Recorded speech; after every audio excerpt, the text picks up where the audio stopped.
शब्द है वाइब्रेशन, जिसको कि आप लहरियां कह सकते हैं, तरंग कह सकते हैं। जब कोई तार छूटती है उसमें से जो संगीत के तरंग उठते हैं उसे आप वाइब्रेशंस कह सकते हैं। भाषाओं का बड़ा चक्कर है। बहरहाल भाषा में उसे आप कुछ भी कहें, लेकिन साक्षात में उसे आप देख सकते हैं। अभी हाल ही में मैं जब लंदन में थी तो वहां पर इलेक्ट्रो माइक्रोस्कोप से कुछ अणु रेणुओं के मॉलिक्यूल्स के फोटोग्राफ टीवी पर वो लोग दिखा रहे थे। उसमें उन्होंने बताया कि एक सल्फर डाइऑक्साइड का रेणु, जिसमें कि एक सल्फर का अणु है और दो ऑक्सीजन के रेणु हैं, आपस में इसी बॉन्ड से बंधे हुए हैं। आंखों से दिख रहा था, उसका चित्र दिख रहा था। इसके बारे में कोई प्रश्न या भाषा या कोई शंका की बात नहीं, आप आंखों से देख रहे थे। इस तरह के तीन बिंदुओं के बीचों बीच एक शक्ति दौड़ रही थी, मानो जैसे दोनों हाथ से झक झक कोई चीज जा रही हो, जैसे कि सल्फर के दो हाथ हों और वो अपने हाथ से कुछ चीज ऑक्सीजन की ओर डाल रहे हैं और ऑक्सीजन से कुछ चीज सल्फर की ओर आ रही है। आप अपनी आंख से देख सकते, लग रहा था हिल रहे हैं।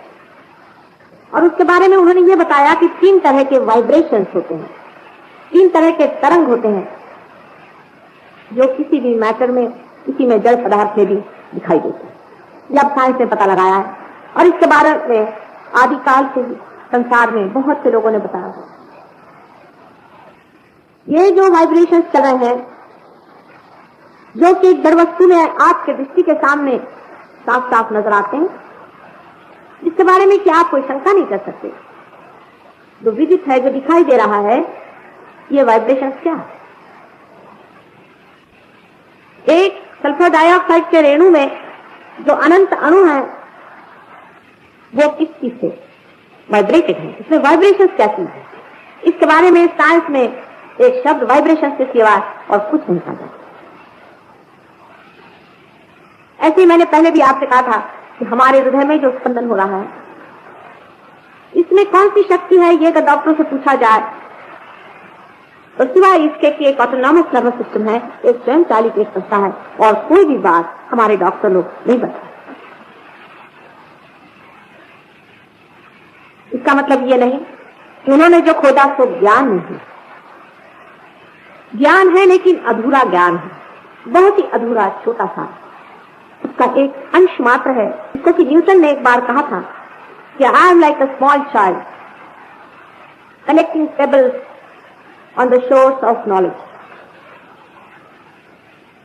न्यूटन जैसे महाज्ञानी को तक यह विचार आ गया था कि मैं अभी बहुत अज्ञानी हूं। इसी जगह ज्ञान की शुरुआत हो जाती है जब मनुष्य सोचने लगता है कि सूरदास की सभी अविद्या दूर करो नंदलाल। ये जो वाइब्रेशंस आपको उसमें दिखाई दे रहे हैं, उसके बारे में आप कुछ भी नहीं कह पा रहे हैं। क्या मनुष्य का ज्ञान इतना अधूरा है कि हर रेणुओं में, हर अणुओं के बीच में जो तरंग उठ रहे हैं उसके बारे में कुछ भी आप नहीं कह पा रहे? इसका मतलब ज्ञान तो हुआ ही नहीं। वाइब्रेशन जो कि ज्ञान स्वयं है, वो ज्ञान, संपूर्ण ज्ञान हर अणु रेणु के अंदर में स्थित है। जैसे मेरी संपूर्ण भाषा और ज्ञान जो मेरे मुख से जा रहा है, इन दोनों में स्थित है, लेकिन ये दोनों ही इससे अनभिज्ञ है कि कौन सा ज्ञान इसमें से गुजर रहा है। हमारे भी अंदर वही ज्ञान तरंगित है, लेकिन हम भी उसी ऑक्सीजन और सल्फर के रेणुओं जैसे अनभिज्ञ है कि हमारे अंदर कौन सा ज्ञान लावित। और किस चीज को फिर आप सत्य मानकर बैठे हैं। और जब कभी कोई भी आदमी उस सत्य की तरह से भी पहचान कराने आता है, क्योंकि हम असत्य में खड़े हैं इसीलिए हम द्वेष में भी खड़े हैं। उस सत्य की झलक मात्र भी कोई आदमी कहने आता है तो उसे हम क्रॉस पर चढ़ा देते हैं या उसको हम मदद कर देते हैं, उसको हम खत्म कर देते हैं कि जो वो सत्य है हमारे ऊपर किसी तरह से भी लगती है। इससे भी बचकानापन क्या और हो सकता है, जिस सत्य के कारण स्वयं आनंद आपके हृदय में खिलना चाहता है, आपके हृदय में घुसना चाहता है, आपके हृदय में बसना चाहता है, उसी मार्ग को आप अज्ञान में बंद किए हैं। या दूसरी तरह से समझना चाहे तो मैं आपको समझाऊं कि एक तानपुरे की बात है जिसमें कि उसकी लकड़ी भी है और उसका नीचे का हिस्सा जिसमें की आवाज गूंजती है और ऊपर में उसके तार हैं। जब तक उंगलियां तार को नहीं छेड़ेंगी तब तक कोई भी संगीत तैयार होने वाला नहीं, उसमें से संगीत सुनाई देने वाला नहीं। लेकिन उंगलियां तार पे नहीं है, हमारा चित्त उस तार पे नहीं है जिससे आनंद की उपलब्धि होती है। हमारा चित्त उस तानपुरे पर है तो ये शरीर मन बुद्धि अहंकार आदि है। उस तार पे जब तक आपकी उंगली छिड़ेगी नहीं आपको किसी भी चीज से आनंद की उपलब्धि हो नहीं। आप संसार की कोई सी भी चीज ढूंढ डालिए,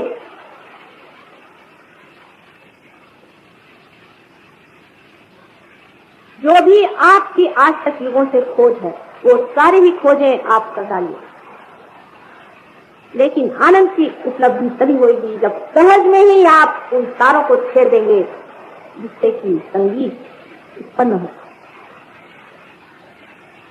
उस तारों की खोज दूर ही से हो रही है। जैसे कि मैंने आपसे कहा कि सल्फर डाइऑक्साइड के एक रेणु के अंदर, उसके अणु के अंदर जो वाइब्रेशंस है ये वही संगीत के तार हैं जिनकी मैं बात कर रही हूं। और वही वाइब्रेशंस आपके अंदर से भी बह सकते हैं और फूट करके उस कार्य को पूरा कर सकते हैं जिसके लिए आज संसार में आप मनुष्य रूपेण आए और अहंकार आदि चीजों से सब अलंकृत किए गए और अंत में उस संगीत के आप भोगी बने। बड़ा संगीत का सारा साज सजाया गया था, सब बड़े सुंदरता से जतन करके जमाया गया रंग, लेकिन तार को छेड़ने वाला अगर नहीं मिलेगा तो संगीत कैसे उत्पन्न हो सकता है। इसीलिए संसार में कहीं भी जहाँ की बड़ी अमीरी भी है, जहाँ पर लोग बड़े बलिष्ठ हैं, जहाँ बड़े सत्तावान लोग बैठते हैं, आनंद मैंने कहीं नहीं, और न आप ही पाइएगा कि किसी के अंदर वह आनंद की उपलब्धि। कारण उसका एक ही है कि वो तार जिससे कि आनंद की उपलब्धि होती है आपके हाथ नहीं लगा। और उसका कारण ये है क्योंकि वो किसी आकार प्रकार में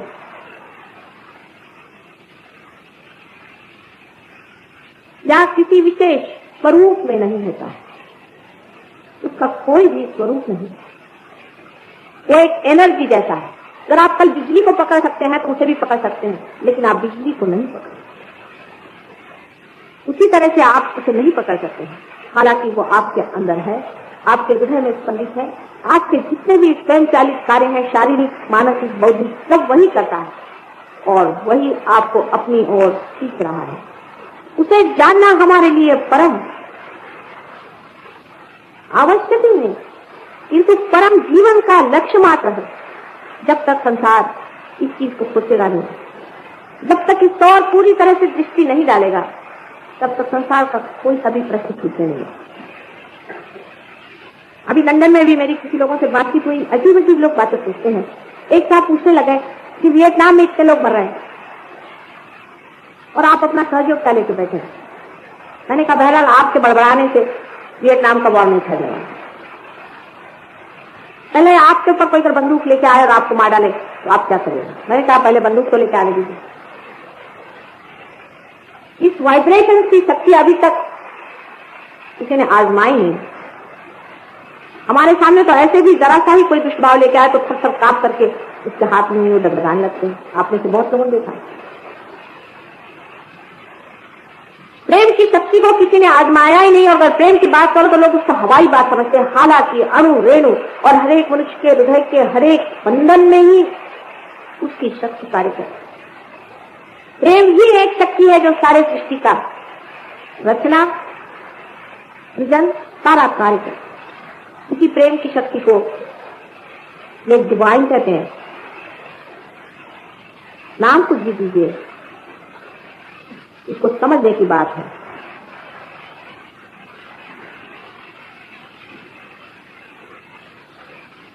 हिंदुस्तान में शंकराचार्य ने बहुत साफ साफ इस बात की गर्जना करके और घोषणा करके कहा था कि इन्हीं चैतन्य लहरियों का आना ही परमात्मा का पाना है, और उसी से मनुष्य उस परमात्मा के हाथ का साधन बन करके संसार का कार्य उस तरह से करते रहता है जैसा कोई एक साक्षी हो जिसमें।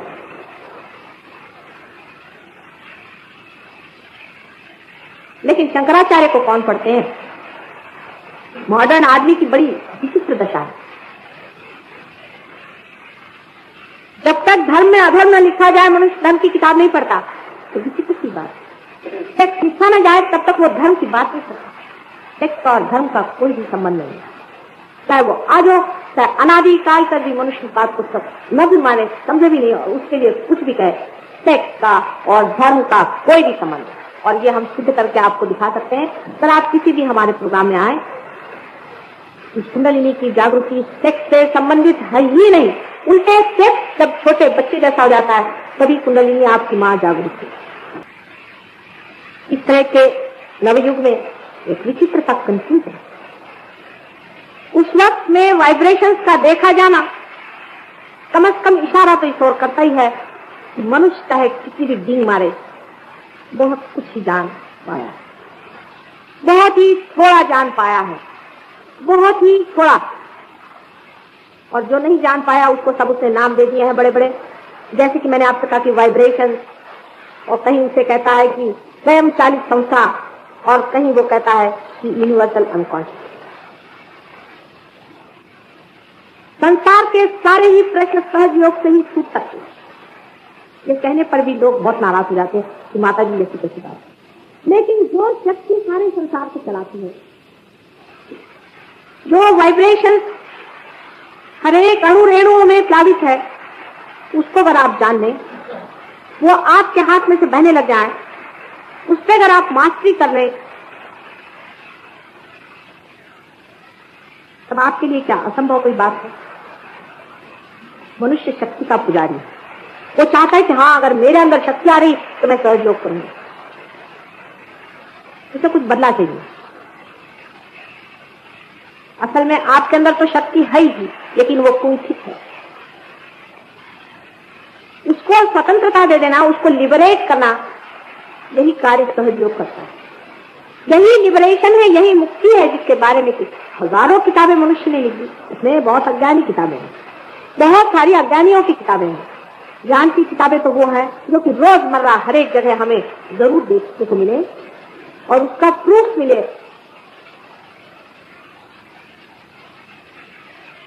अज्ञान ही संसार में भरा दिखाई देता।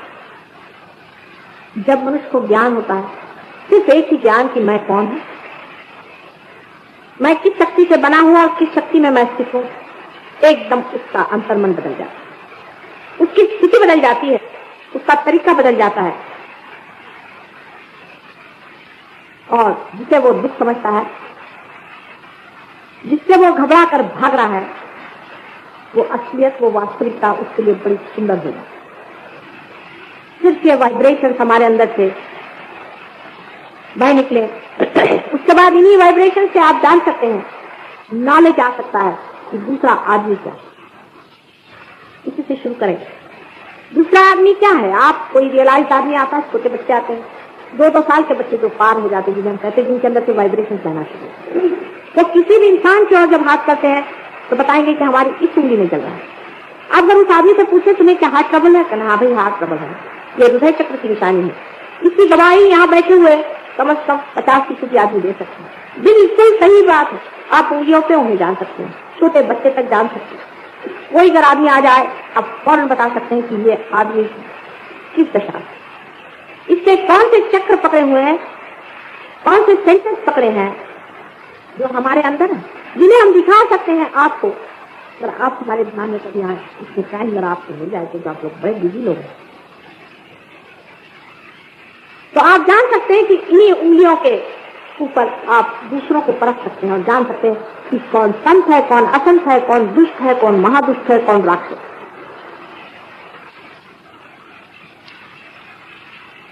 यही नॉलेज। कोई साहब आए, बड़े अच्छे कपड़े पहन करके आ गए, साधु महात्मा बन के आ गए, आपसे मीठी मीठी बातें करी, भाई मैं तो तुमसे प्रेम करता हूँ, बाद में आपने पता देखा आप किसी कच्ची कर दी, वो समझ में आया नहीं। बच्चे तो बड़े अच्छे लग रहे थे, बड़े साधु लग रहे थे, मुंह से बड़े भूले भाले लग रहे थे, लेकिन हमारी तो गठरी साधु।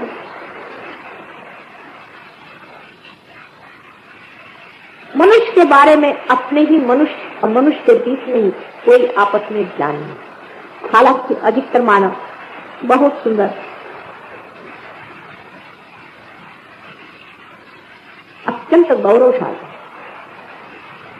जैसे कि बाग में कलियां हो और अभी खिली नहीं हो और कोई समझता ही नहीं इस बाग में कितनी बहार है। जब ये वाइब्रेशन आपके अंदर से छूट पड़ते हैं और जब आप दूसरों पे हाथ रख के देखते हैं तो मजा आता है, आपको मजा आता है। आप देखते हैं कितना है। लोग बताते हैं तो बड़ा ऐसा आदमी है, किसी बात ही नहीं करता, अजीब आदमी। नहीं, इसके अंदर देखो कितना सुंदर है। आपस में वो सुगंध, वो संगीत देखने योग्य होता है, मजा आता है इंसान को। हालांकि हम इंसान से भागते रहते हैं सुबह से शाम तक, इंसान से भागते रहता है सुबह से शाम तक। क्या अजीब हाल है। जो आदमी जानकार है उसको तो कभी कभी ऐसा भी लग सकता है कि अजीब पागल खाने में आए। सब एक अज्ञान ही के कारण मनुष्य इतना अनजान है उस आनंद से जिसे परमात्मा ने बनाया। एक सहज योग ऐसी चीज है, ऐसा एक तरीका है जो परमात्मा का अपना तरीका, जिसके कारण आपके हाथ में से ये वाइब्रेशन बहने लग जाते हैं, पांव में से बहने लग जाते हैं, सारे शरीर में से बहने लग जाते हैं, जैसे कि कोई सूर्य का प्रकाश और दूसरों के अंदर जाके उसके भी प्रेम को जगा करके उसमें भी वो गति दे सकते हैं कि उसके भी अंदर से वो बहने लग जाए और एक तरह की चेन रिएक्शन को बना दे।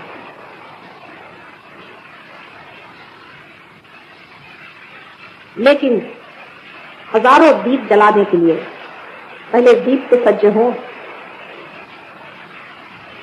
आप सिर्फ दीप मात्र हैं, आप ये जान लीजिए, और आप कुछ भी नहीं है, जिससे कि संसार में उजियारा हो और आपके अंदर वो बात भी है जिसमें कि दीप जलना है। लेकिन अगर आप मुंह मोड़ के बैठे हुए हैं तो उससे कौन क्या कर सकता है।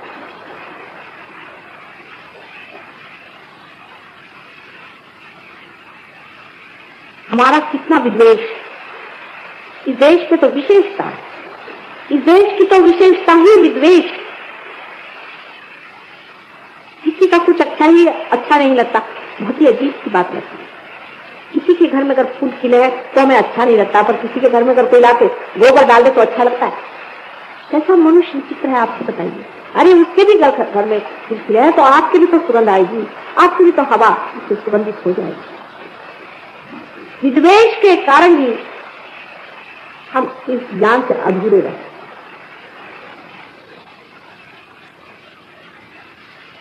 हमारे अंदर के जो तरंग है वो हमें प्यार सिखाने के लिए आए हैं, प्यार देने के लिए आए हैं, और हमारा जो प्यार है उसे संसार में फैलाने के लिए आए हैं। प्यार का ही साम्राज्य लाने के लिए संसार में ये हृदय हम लोगों के धड़क रहे हैं। तो परमात्मा को कोई धंधा नहीं था इस तरह के अज्ञानी लोगों को पैदा करके। क्या उनकी अक्ल नहीं थी जो इस तरह के महामूर्खों को पैदा कर दिया जो अपने ही थे।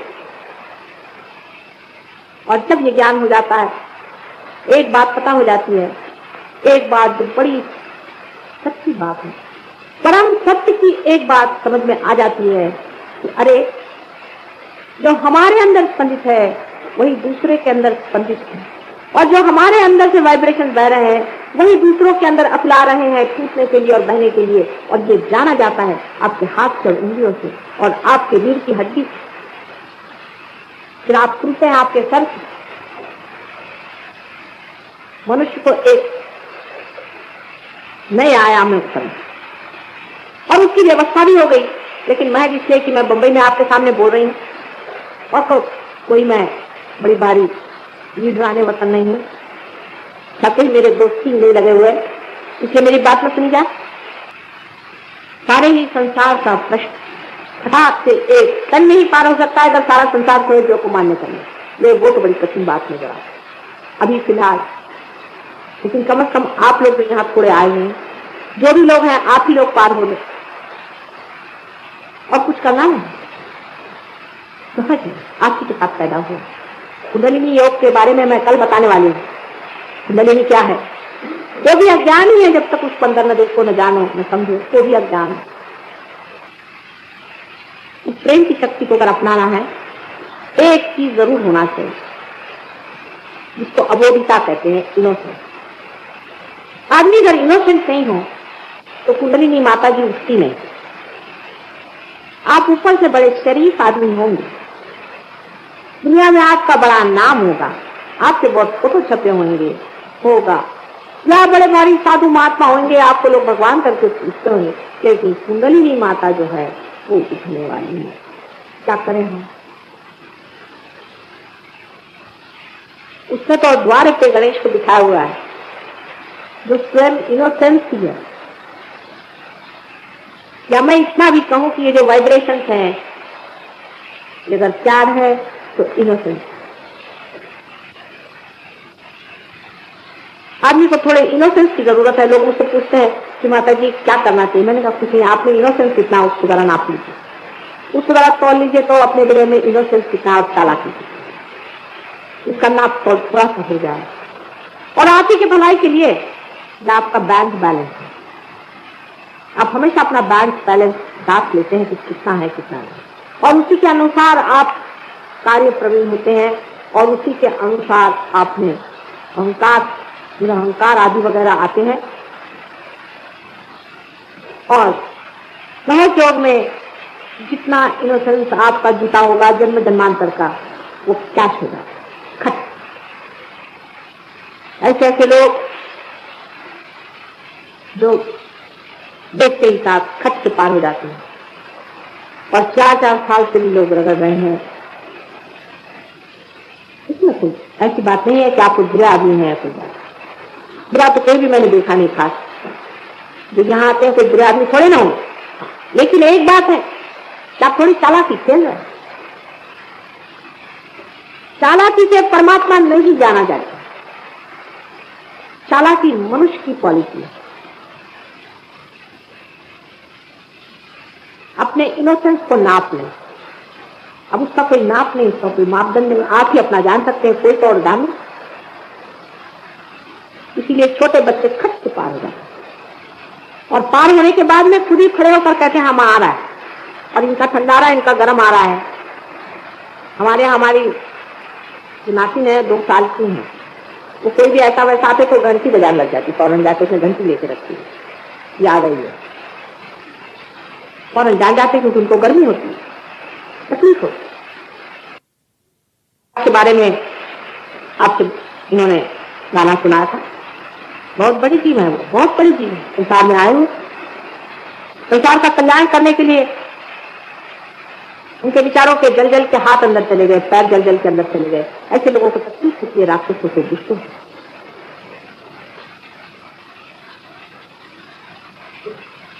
ये इनोसेंट लोग हैं। 22 जैसे आदमी को क्रूसिफाई कर दिया, मोहम्मद साहब जैसे आदमी को मर्डर कर दिया, किसको नहीं सताया हिंदुस्तान ने। आप उनके साथ हैं या आप इनोसेंस के साथ हैं? आप अपने बच्चों के लिए कम से कम सोचिए कि उनके लिए आप क्या देना चाहते हैं, कौन सी दुनिया उनके लिए आप बना करके जा रहे हैं। उनके के लिए कौन सा विधान आपने सोचा हुआ है? क्या तो इतिहास में यही जाएगा कि आप ही के समय में सहज योग आया था और आप लोगों ने इसे अपनाया नहीं, जबकि आपको कुछ भी देना नहीं, आप दे ही नहीं सकते हमें। तो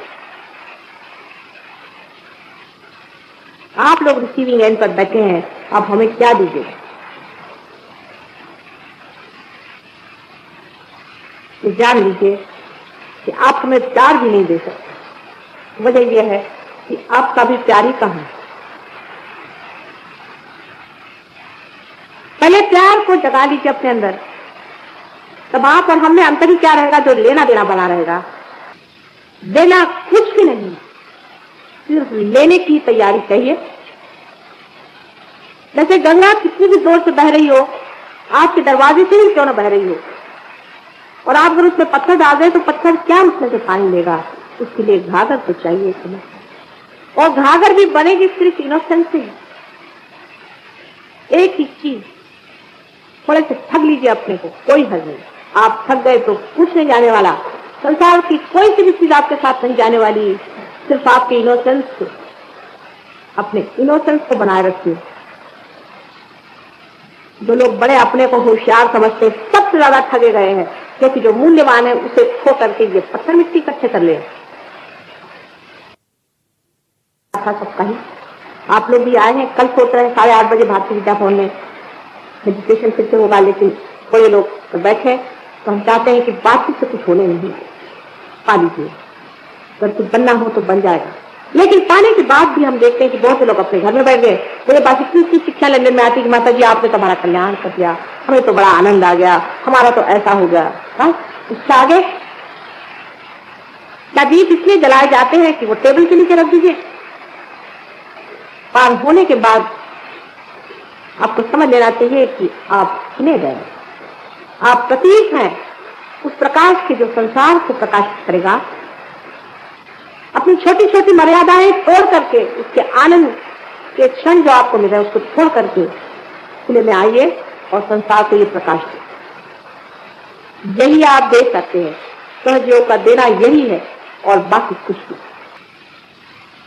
परसों के दिन मैं उस विषय पर बात करने वाली हूँ जिसके बारे में बहुत सारी भ्रांतियां संसार में फैली हुई हैं, लेकिन महान अज्ञान है जिसे कि हम परलोक विद्या आदि कहते हैं, और अंग्रेजी में इसको psychology subconscious way of the subconscious. इसका लोग किस तरह से उपयोग करते हैं और किस तरह से लोगों को भरमाते हैं और उसकी कौन सी पहचाने हैं, इसके बारे में मैं आपको बताऊंगी। इस तरह से 3 दिन यहाँ पर इन लोगों का विचार है। जितना हमने इस जन्म में खोल कर कहा है, पहले कभी भी नहीं कहा। इसके लोग इतने समझदार ही नहीं थे, किसी से कहा जा रहा है। पूरी गोपनीय बात भी हम खोल कर कह रहे हैं, इसलिए कि मनुष्य बाद में ये ना कहे कि हमें पता नहीं था, नहीं तो हम रुक जाते।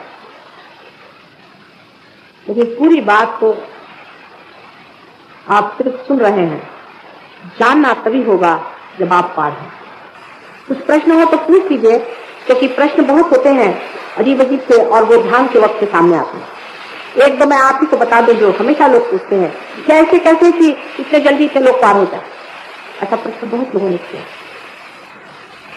हर जगह होता है। ऐसे कैसे हो सकता है? एक में क्यों नहीं हो सकता है? ऐसा आदमी क्यों नहीं सोच? जैसे चंद्रमा पे ऐसे कैसे कि मनुष्य वहां पहुंच गया। हमारी दादी से जाके बताओ तो अब भी विश्वास नहीं करें।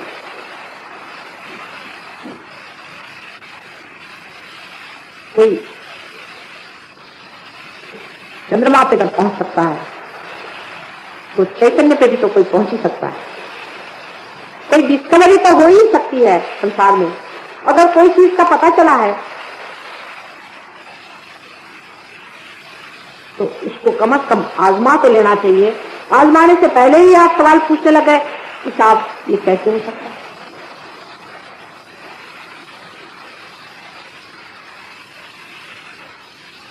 धर्म के मामले में आदमी प्रश्न नहीं पूछता है जब अधर्म धर्म के नाम पर पूछता है, कि उसकी स्वतंत्रता ही छीन ली जाती है, जिसके बारे में परसों बताऊंगी। इस बात को मैं कह रही हूँ कि जब आदमी पूरी तरह से इंटाइटमेंट में आ जाता है तो वो सवाल ही पूछना भूल जाता है, और सहयोग आपकी पूर्ण स्वतंत्रता का स्वीकार ही नहीं, उसका गौरव करती है, क्योंकि आपको स्वतंत्रता देना ही सहयोग का कर्तव्य है। अगर आप परतंत्र पहले ही से हो तो आपको स्वतंत्रता देने से फायदा, लेकिन स्वच्छंदता और स्वतंत्रता में बहुत बड़ा अंतर है, उसको समझ लेना चाहिए। स्वतंत्रता मनुष्य के विक्रम या बुद्धि चाहती है, बहकावे में ना, अपना भला करना है ना, अपना कल्याण करना है, बस। हमको किससे क्या मतलब, हमके किससे क्या लेना देना, किसकी बात से क्या करना, फलाने ने ऐसा लिखा था, ठिकाने ने ऐसा लिखा था, ठिकाने ने ऐसा कहा था, उससे क्या मतलब। हमको अपना मतलब है, हमको ठीक होना है, हमको कल्याण करना है। ध्यान में बैठो तो लोग मना करते हैं, लेकिन जड़ से ही मैं कहती हूँ सारी बीमारी जिसका जाए वो सुख नहीं लेता है। जड़ से ही सारा ज्ञान जिससे मिट जाए उससे क्यों नहीं अपना प्यार। जड़ से ही जो अंधकार है वो समूह खत्म हो जाए, उससे क्यों नहीं जला प्यार।